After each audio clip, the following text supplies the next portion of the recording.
Friends, I welcome on your channel SP ज्ञान। तो ये हमारे पास सुपर फास्ट रिवीजन सीरीज का अगला लेक्चर होने वाला है सॉल्यूशन। क्लास 12th का दूसरा चैप्टर है सॉल्यूशन फिजिकल केमिस्ट्री का। तो बस कुछ मिनट में हम पूरे चैप्टर को कवर करेंगे, बहुत अच्छे से रिवीजन करेंगे। जो जो पॉइंट्स अपने अपने क्लास में समझा हुआ है वो सारे पॉइंट्स को आप यहाँ पे देखने वाले हैं। ये सुपर फास्ट रिवीजन सीरीज का एक ही है कि आप अपने एग्जाम से पहले या टेस्ट से पहले आप इस सीरीज को फॉलो कीजिए। डेफिनेटली आप अपने सारे कंसेप्ट्स को बहुत अच्छे से रिवाइज कर पाएंगे। तो चलिए ये वीडियो को हम स्टार्ट करते हैं और फटाफट से उस सारे पॉइंट्स को हम कवर करते हैं जो कि आप अपने क्लास में पढ़े होंगे।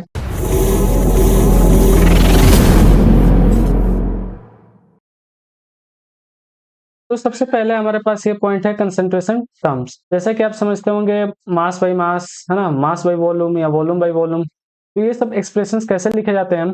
तो जैसे कि एक एग्जांपल यहाँ पे है कि अगर हमें मास परसेंट निकालना हो किसका, सॉल्यूट का, तो हम क्या करेंगे कि सॉल्यूट का वेट लिखेंगे और नीचे सॉल्यूशन का वेट लिखेंगे, इंटू 100 करेंगे तो हमें मास परसेंटेज निकालना आ जाएगा। ये बहुत बेसिक चीज है। अब ये समझिए कि x% वेट बाई वेट का क्या मतलब है। ये स्टेटमेंट काफी इंपॉर्टेंट है। अगर आप कोई भी क्वेश्चन सॉल्व करते हैं तो ये स्टेटमेंट आपको पता है तो इसकी हेल्प से आप अपने क्वेश्चन को काफी इजीली सॉल्व कर सकते हैं। तो जैसे x% वेट बाई वेट कहने का क्या मतलब है कि x ग्राम सॉल्यूट जो है डिजॉल्व है कितने में, 100 ग्राम ऑफ सॉल्यूशन में। x gram weight by volume कहने का क्या मतलब है? अब देखिए ऊपर वेट है तो ऊपर वेट किसका होगा, सॉल्यूट का, और नीचे वॉल्यूम है तो किसका होगा, सॉल्यूशन का होगा। तो वेट बाई वॉल्यूम कहने का क्या मतलब कि x ग्राम ऑफ सॉल्यूट किस में डिजॉल्व है, 100 ml ऑफ सॉल्यूशन में। अगर x% वॉल्यूम बाई वॉल्यूम की हम बात करें तो इसका क्या मतलब कि x ml सॉल्यूट का कितने में डिजॉल्व है, 100 ml ऑफ सॉल्यूशन में डिजॉल्व है। तो ये सारे पॉइंट्स हो गए। अब एक नया टर्म आता है ppm यानी कि पार्ट्स पर मिलियन। तो इसका क्या मतलब है? तो इसका क्या मतलब है कि weight of solute upon weight of solution into 10⁶, right. और पीपीबी यानी कि पार्ट्स पर बिलियन का क्या मतलब है कि weight of solute upon weight of solution into 10⁹। तो ये इंपॉर्टेंट रखना है कि मिलियन में 10⁶ और बिलियन में 10⁹ होता है। तो इस चैप्टर का सबसे इंपॉर्टेंट टॉपिक क्या है, वेपर प्रेशर। इसके बारे में समझते हैं कि जो प्रेशर अप्लाई होता है किसके द्वारा अप्लाई होता है, तो वेपर्स ऑफ लिक्विड के द्वारा जो अप्लाई होता है। यानी कि इस कंटेनर में जो ऊपर आपको वेपर ये दिख रहे हैं तो ये जो प्रेशर अप्लाई करेंगे कंटेनर पे एट इक्विलिब्रियम, उसी को हम क्या कहेंगे, वेपर प्रेशर कहेंगे। अब वेपर प्रेशर के कुछ इंपॉर्टेंट पॉइंट्स को हम समझ लेते हैं कि केपी जो होता है वो सिर्फ किस पे डिपेंड करता है, टेम्परेचर पे डिपेंड करता है। वेपर प्रेशर लिक्विड का जो होता है वेपर प्रेशर वो किस पे डिपेंड करता है, वो डिपेंड करता है सिर्फ और सिर्फ टेम्परेचर पर और नेचर ऑफ लिक्विड पे।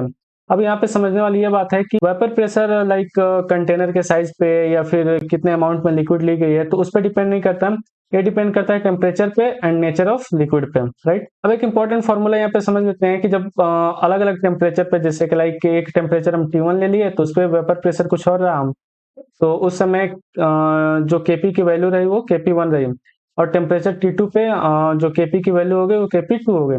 तो ये जो एक्सप्रेशन आता है इसकी हेल्प से हम T2 निकालना हो या KP2 निकालना हो हम आराम से निकाल सकते हैं। तो ये फॉर्मूला काफी इंपॉर्टेंट है, इसको आप याद रखिएगा। अब एक बहुत इंपॉर्टेंट पॉइंट मैं आपके सामने लेकर आया हूँ कि जो वेपर प्रेशर है, राइट, वो इन्वर्सली प्रोपोर्शनल होता है किसके, इंटरेक्शन बिटवीन मॉलिक्यूल्स के। यानी कि आप ये समझिए कि कोई भी लिक्विड है उसके पार्टिकल्स के पास अगर होल्डिंग कैपेसिटी काफी ज्यादा है, यानी कि वो आपस में एक दूसरे को काफी स्ट्रांगली होल्ड किए हुए हैं, तो वेपर प्रेशर काफी कम बनाएंगे। दूसरा रिलेशन क्या है कि वेपर प्रेशर जो है वो बॉइलिंग पॉइंट का क्या है, इनवर्सली प्रोपोर्शनल है। काफी इंपॉर्टेंट पॉइंट ये भी है। अगर किसी लिक्विड का वोलेटाइल नेचर है, यानी कि काफी आसानी से वो वोलेटाइल हो जा रही है, तो कहीं ना कहीं उसका वेपर प्रेशर भी उतना ही ज्यादा बनेगा। अब अगले पॉइंट के बारे में समझते हैं, Rawls law of binary solution. यानी कि दो सॉल्यूशन में, अगर हमारे पास दो सॉल्यूशन है तो रॉल्स लॉ कैसे अप्लाई करते हैं। तो जैसा कि आप जानते हैं कि अगर हमें वेपर प्रेशर लिखना है तो लिक्विड ए का जो पार्शियल प्रेशर होगा वो डायरेक्टली प्रोपोर्शनल होगा किसके, काई ए के, यानी कि मोल फ्रैक्शन ए के। तो अगर हम प्रोपोर्शनैलिटी साइन हटाएंगे तो यहाँ से कांस्टेंट निकल के आएगी जो होगी P0A, और ये P0A हमारे पास क्या है, स्टैंडर्ड वेपर प्रेशर है। अब उसके बाद क्या है कि जो हमारे पास पार्शियल प्रेशर है बी का, वो किसके डायरेक्टली प्रोपोर्शनल होगी, काई बी के, यानी कि मोल फ्रैक्शन ऑफ बी के। तो इसको भी प्रोपोर्शनलिटी से हटाएंगे तो कांस्टेंट आएगा जिस जो क्या होगा, स्टैंडर्ड वेपर प्रेशर बी का, राइट। तो अगर हमें यहाँ पे टोटल प्रेशर लिखना होगा इस कंटेनर का, टोटल वेपर प्रेशर, तो उसको कैसे लिखेंगे कि total vapour pressure PA plus PB के इक्वल होने वाला है। और पी ए किसके इक्वल होगा, पी नॉट ए काई एम, और पी बी किसके इक्वल होगा, पी नॉट बी काई बी। तो यहाँ से आप क्या लिख सकते हैं, ये रिलेशन लिख सकते हैं। और ये बहुत ही इंपॉर्टेंट क्या है, फॉर्मूला है आपके इस चैप्टर का। एक और रिलेशन आप यहाँ से समझ सकते हैं कि जो काई ए और काई बी एक्चुअली ये मोल फ्रैक्शन है, तो इनका समेशन कितना आएगा, 1 आएगा। तो अगर कहीं आपको काई ए की वैल्यू नहीं रखी है, काई बी की वैल्यू दे रखी है, तो आप यहाँ पे काई ए की जगह पे 1 माइनस काई बी को सब्स्टिट्यूट कर सकते हैं। बात करते हैं अगले पॉइंट की, डाल्टन्स लॉ की। डाल्टन्स लॉ इन्होंने क्या कहा कि पार्शियल प्रेशर जो है लिक्विड ए का जो पार्शियल प्रेशर है वो किसके इक्वल होने वाला है, पीटी एंड वाई ए। अब यहाँ पे पीटी क्या है, टोटल प्रेशर, और वाई ए क्या है, तो वाई आप यहाँ समझिए कि मोल फ्रैक्शन तो है, लेकिन मोल फ्रैक्शन वो नहीं है कि लिक्विड वाला, ये मोल फ्रैक्शन है वेपर फेज में, राइट।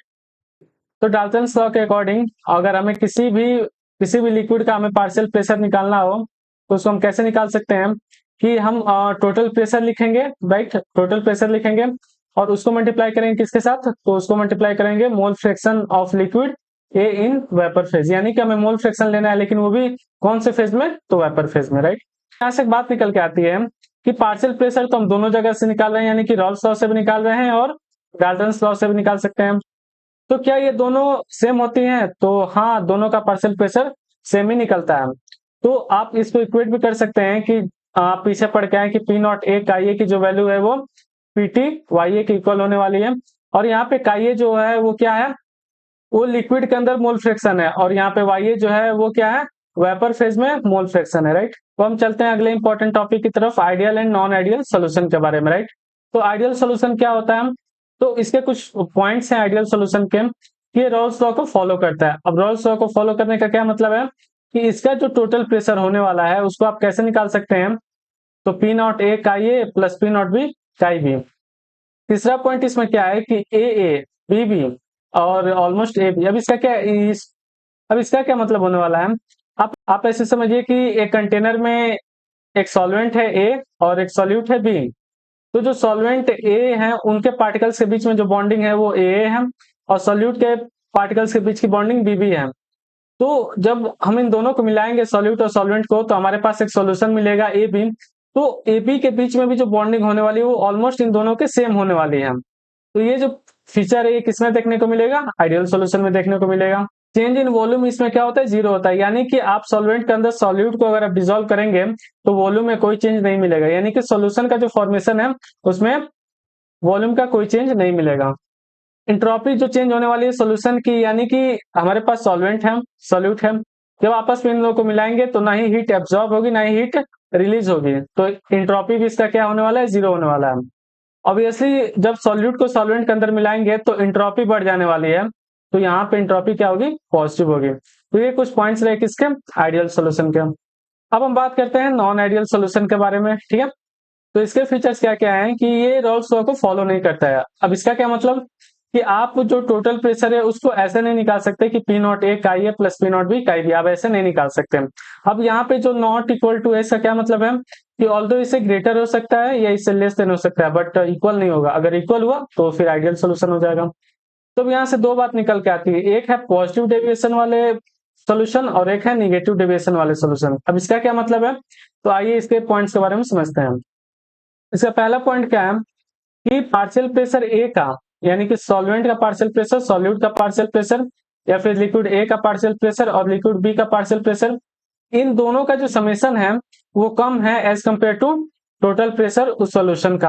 अब ये कैसे हो सकता है, तो इसको आप ऐसे समझ सकते हैं कि कहीं ना कहीं ए और बी, यानी कि लिक्विड ए और लिक्विड बी के बीच का जो फोर्स ऑफ अट्रैक्शन है वो कम है एज कंपेयर टू उनके इंडिविजुअल वाले फोर्स ऑफ अट्रैक्शन से।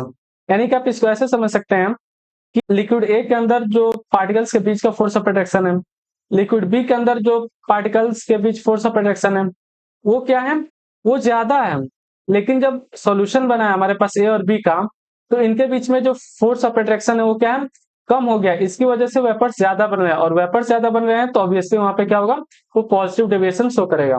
वही बात मैंने यहाँ पे लिखी है कि जो ए यानी कि लिक्विड ए के बीच का जो फोर्स ऑफ अट्रैक्शन है, लिक्विड बी के मॉलिक्यूल्स के बीच का जो फोर्स ऑफ अट्रैक्शन है वो ज्यादा है as compare to A B के फोर्स ऑफ अट्रैक्शन से, क्योंकि ए बी के बीच में हमारे AB के बीच में फोर्स ऑफ अट्रैक्शन कम हो गया है, जिसकी वजह से मॉलिक्यूल्स थोड़ा फ्री हो गए हैं और ज्यादा वेपर्स बना रहे हैं, इसीलिए यहाँ पे वेपर्स ज्यादा बन रहे हैं, राइट। इसमें चेंज इन वॉल्यूम पॉजिटिव आता है। इसका क्या कहने का मतलब है कि जब सॉल्यूशन बनता है तो उसका वॉल्यूम जो है वो ज्यादा होता है एज कम्पेयर टू कि आप इंडिविजुअली ए और बी को ऐड करें। इसका एंट्रोपी भी पॉजिटिव होता है, यानी कि एक एंडोथर्मिक रिएक्शन हो जाता है और एंट्रोपी इसका क्या है, पॉजिटिव होता है। इसके कुछ एग्जांपल्स आप देख सकते हैं H2O और CH2। तो आप ऐसे समझिए कि H2O के बीच में क्या होगा, हाइड्रोजन बॉन्डिंग है, CH2 का भी क्या होगा, अपना बॉन्डिंग होगा। लेकिन क्या होगा कि जब इन दोनों को आपस में मिला देंगे तो अब इससे जो सॉल्यूशन बनेगा उनके बीच में बॉन्डिंग क्या होगी, काफी कम हो जाएगी। सॉल्यूशन में पार्टिकल्स के बीच में जो फोर्स ऑफ अट्रैक्शन है वो वीक हो जा रहा है। इसका मतलब कि अब वेपर्स ज्यादा बनेंगे और वेपर ज्यादा बनेंगे तो पॉजिटिव डेविएशन शो करेगा। उसी तरह से हमारे पास अल्कोहल है, यानी कि C2H5OH, इथेनॉल और CH2 है।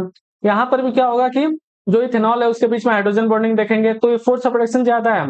लेकिन क्या होगा कि जब ये दोनों आपस में सॉल्यूशन बन जाएंगे तो तब फोर्स ऑफ अट्रैक्शन क्या हो जाएगा, वीक पड़ जाएगा, यानी कि वेपर ज्यादा बनेंगे और वेपर ज्यादा बनेंगे तो ऑब्वियसली वो पॉजिटिव डेविएशन होगा।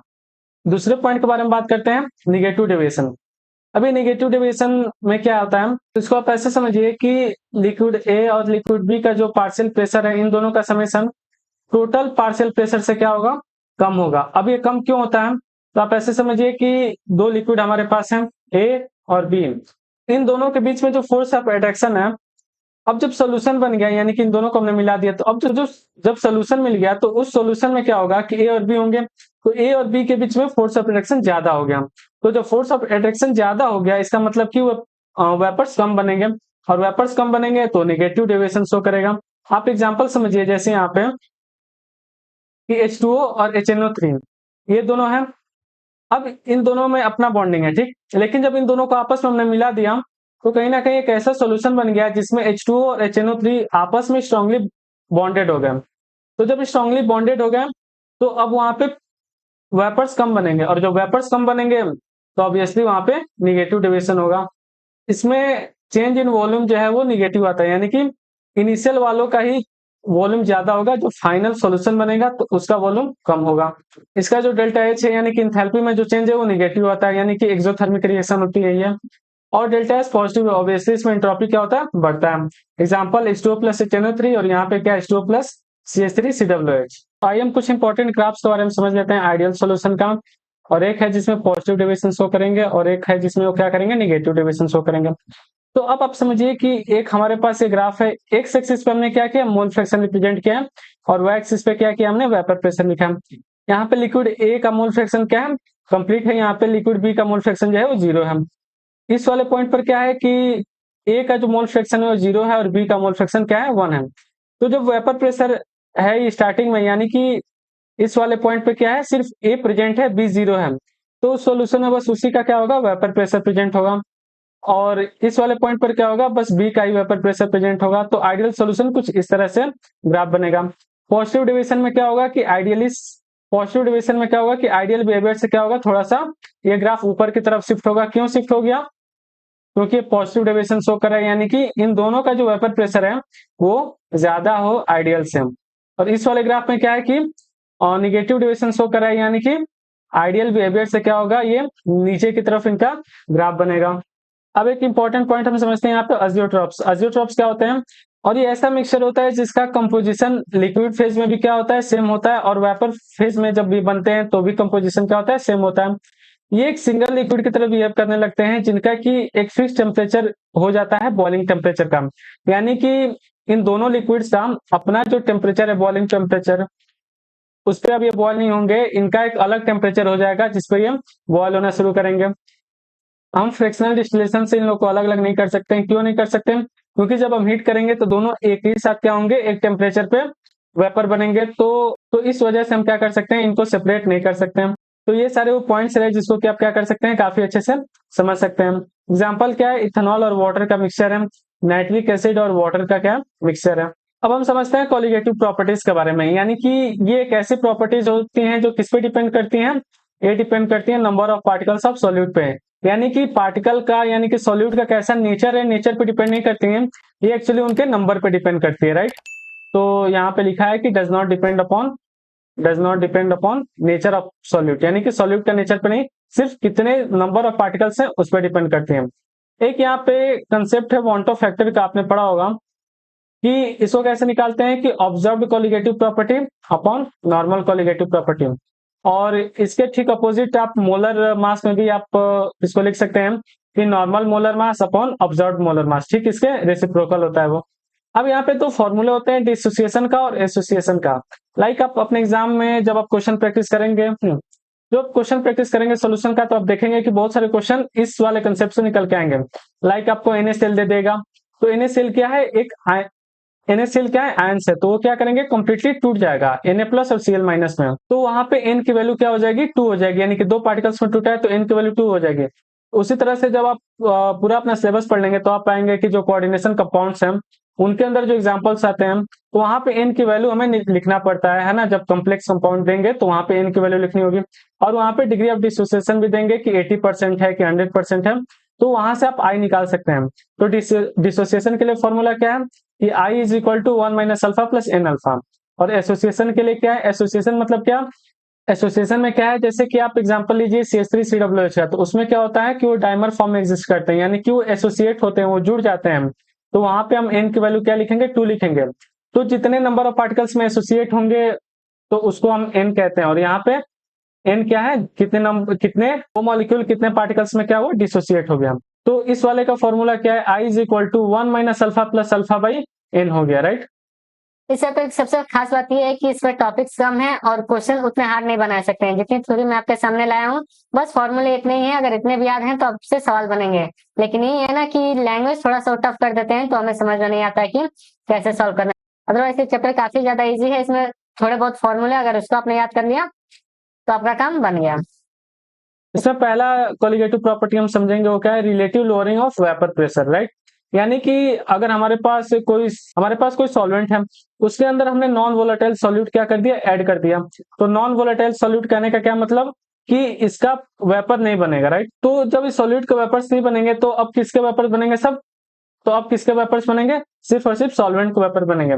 तो रॉल्स लॉ में क्या होता था कि PS is equal to P not A chi A plus P not B chi P, but हमारे पास P नॉट बी हमारे पास क्या है, 0 है, क्यों, क्योंकि नॉन वोलेटाइल सॉल्यूट है। तो हमारे पास बस एक ही बच गया क्या, सॉल्वेंट, यानी कि PS, यानी कि टोटल प्रेशर किसके इक्वल हो गया, P नॉट ए काई ए के इक्वल हो गया। तो जब आपने P नॉट ए को नीचे लेके आए तो PS upon P not A is equal to क्या हो जाएगा, काई हो जाएगा। तो कुछ इस तरह से सॉल्व करेंगे तो relative lowering of vapour pressure का फॉर्मूला सामने निकल के आ जाएगा कि P not A minus PS upon P not A is equal to chi B. अब काई बी यहाँ पे क्या है, मोल फ्रैक्शन है सॉल्यूट का, यहाँ पे सॉल्वेंट नहीं, सॉल्यूट का मोल फ्रैक्शन है।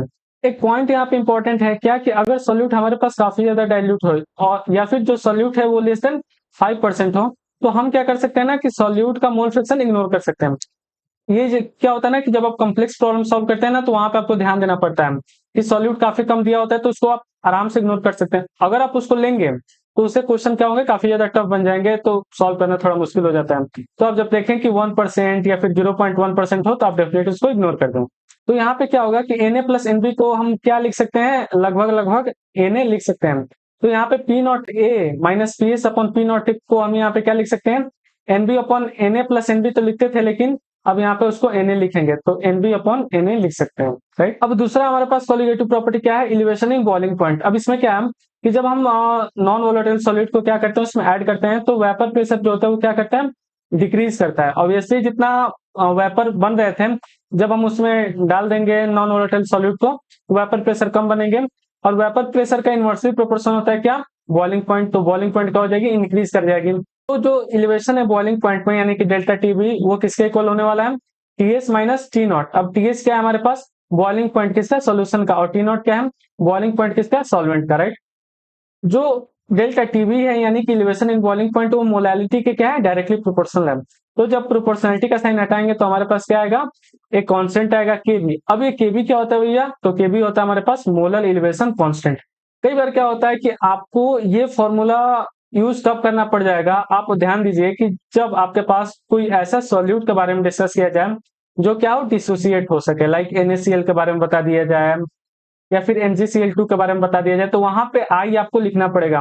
तो आप ये माइंड में रखें कि जब आप क्वेश्चन प्रैक्टिस करेंगे तो आपको ये आइडिया हो जाना चाहिए कि सॉल्यूट हमारा कैसा है। अगर डिसोसिएशन वाला है या फिर एसोसिएशन वाला है तो आई हमें इसके साथ मल्टीप्लाई करना पड़ेगा, नहीं तो ऐसे नॉन वोलेटाइल सॉल्यूट है नॉर्मल वाला तो हम Kb इंटू एम लिख सकते हैं। अब हम बात करते हैं एक और तीसरे वाले कोलिगेटिव प्रॉपर्टी की, डिक्रीजेशन इन फ्रीजिंग पॉइंट। अब क्या होता है ना कि जब आप नॉन वोलेटाइल सॉल्यूट को इसमें ऐड करते हैं तो वेपर प्रेशर डिक्रीज करता है, ठीक है। ये जो फ्रीजिंग पॉइंट है सॉल्यूशन का वो भी क्या कर जाएगा, डिक्रीज कर जाएगा, ठीक है।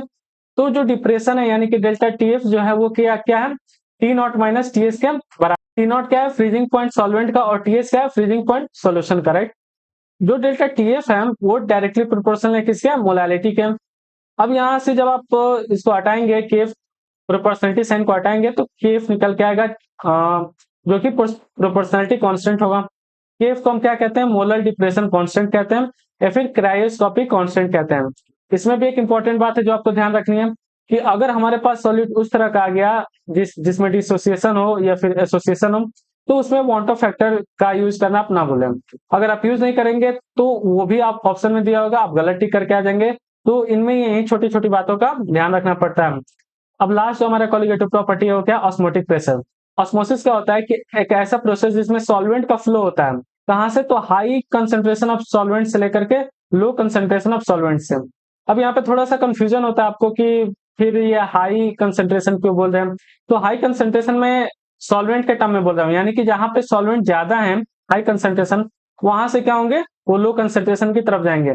जैसे यहाँ पे क्या है कि जो सॉल्वेंट का फ्लो होता है फ्रॉम इट्स साइड, यानी कि सॉल्वेंट के साइड से सॉल्यूशन की साइड की तरफ सेमी परमेबल मेम्ब्रेन के थ्रू, तो उसी को हम क्या कहते हैं, ऑस्मोसिस कहते हैं। लेकिन अब हम क्या कर सकते हैं कि इस प्रोसेस को स्टॉप कर सकते हैं।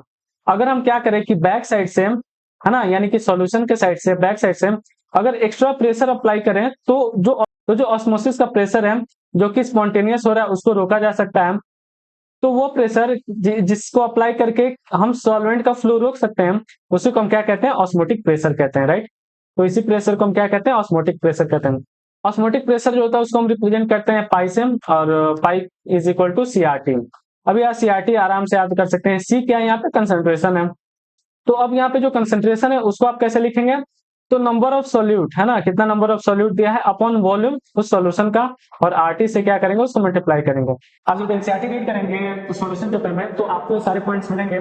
तो मैं आपको यही रिकमेंड करना चाहूंगा कि आप एनसीईआरटी को रीड कीजिए, फिजिकल केमिस्ट्री को, तभी आपके 12th मार्क्स भी बनेंगे, जेईई नीट के भी क्वेश्चन को काफी अच्छे से लगा पाएंगे, क्योंकि जो उस चैप्टर की डेप्थ है आपको रीड करने से पता लगेगी, राइट। एक और पॉइंट यहाँ पे सामने निकल के आता है कि आइसोटोनिक सॉल्यूशन क्या होता है। यानी कि आइसोटोनिक सॉल्यूशन क्या होता है कि दो ऐसे सॉल्यूशंस जिनका कि सेम ऑस्मोटिक क्या हो, प्रेशर हो एट अ गिवन टेम्परेचर, तो ऐसे सॉल्यूशन को हम क्या कहेंगे, आइसोटोनिक सॉल्यूशन कहेंगे। तो आई होप कि ये लेक्चर आपको अच्छा लगा होगा। इसके अंदर जितने भी पॉइंट्स हैं आपने क्लास में पढ़े होंगे उस सबको आपने अच्छे से रिवाइज कर लिया होगा। जो भी आपने देखा इसका जो पीडीएफ है आपको डिस्क्रिप्शन में मिल जाएगा, तो आप वहां से जाकर के डाउनलोड करके आप कई बार इसको रीड कर सकते हैं एक बार देखने के बाद, ताकि जितने भी पॉइंट्स हैं उसको आप अपने दिमाग में काफी अच्छे से सेट कर सकें। बाकी यार इस वीडियो को बनाने में काफी ज्यादा मेहनत लगी है, तो अगर आप इस चैनल पर अपना प्यार दिखाएंगे तो ऑब्वियसली मुझे भी काफी अच्छा लगेगा। बाकी यार आप लोग के लिए मेंस के एग्जाम हो या फिर नीट के एग्जाम हो उससे पहले आप लोग के बहुत सारे ऐसे ऐसे अच्छे वीडियोस आएंगे जो कि आपको केमिस्ट्री में बहुत ज्यादा हेल्प करेंगे। तो अगर आप इस चैनल से जुड़े हुए हैं बहुत फायदे में है, क्योंकि आपको बहुत सारी अच्छी अच्छी इन्फॉर्मेशन यहाँ से मिलने वाली है। तो चलिए यार इस वीडियो को यहीं पे एंड करते हैं, तब तक के लिए okay, best of luck for your future, thanks for watching my video.